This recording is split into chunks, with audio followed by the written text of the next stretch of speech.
Hey, I'm Sarah. I was just sent this large potting mat. It's a 39 by 39 inch mat. And this is a really neat idea just to help save some mess. It doesn't have to just be used for soil. You can use it like if kids are painting, you can put this down as their painting mat because it's waterproof.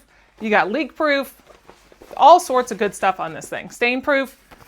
And what's great is if you did want to use it for like kind of a little mat to hold in some water, like if you knew that there was going to be some mess, they have these little buttons on the side that you can button it up.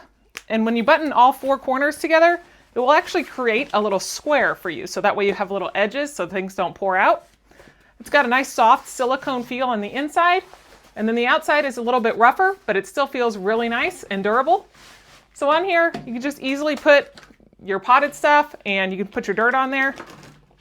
And then whenever you're done, whenever you inevitably make a mess, because you know, you do dirt and you make a mess, you can just pick up your mess, take this, and you can throw it out. Cleanup is super simple, it's nice, it's lightweight, yet durable.